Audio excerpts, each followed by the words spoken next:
Hello friends, દર વર્ષે અમદાવાદમાં શિયાળામાં વેજ ફૂડના રસિકો માટે સરસ મજાના ફૂડ ફેસ્ટિવલનું આયોજન કરવામાં આવતું હોય છે. તો આ વર્ષે પણ સોલા ભાગવત વિદ્યાપીઠમાં સરસ મજાનો ફૂડ ફેસ્ટિવલ યોજાયો છે.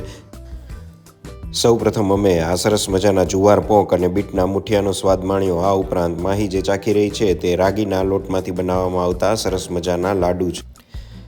ફૂડ ઉપર સંશોધન કરતી કેટલીક સંસ્થાના પણ સ્ટોર આપને અહીં જોવા મળશે, જેમ કે આ આહાર નામના ફૂડ સ્ટોલ ઉપર આપ જોઈ શકો તો શક્કરિયા અને કઠોળની અલગ જ પ્રકારની ચાટ કે જેનો સ્વાદ ખૂબ જ સરસ હતો. આ ઉપરાંત બીટ અને નાળિયેરના લાડુ કે જે હેલ્થ માટે ખૂબ જ ફાયદાકારક છે તે.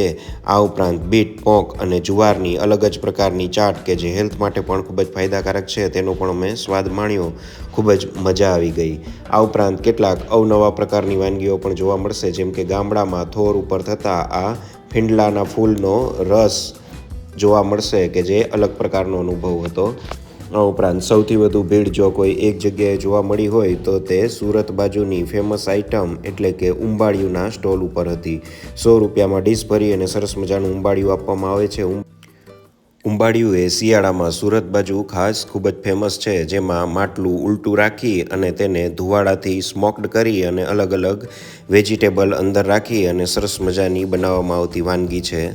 આ ઉપરાંત અહીં દેશી વલોણાની છાશનો સ્વાદ પણ ખૂબ જ સરસ રહ્યો.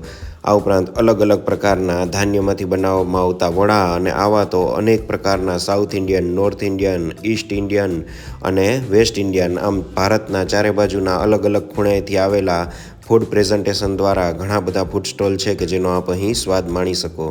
માત્ર ફૂડનો સ્વાદ જ અહીં માણવાનો નથી, અહીં અલગ અલગ પ્રકારના ધાન્ય, અનાજ, કઠોળ અને શાકભાજીનું બિયારણ કઈ રીતે તૈયાર થાય અને તેની સારી રીતે ખેતી કઈ રીતે કરી શકાય તેની પણ સરસ માહિતી આપવામાં આવી છે. આમ ઓવરઓલ અનુભવ ખૂબ જ સરસ મજા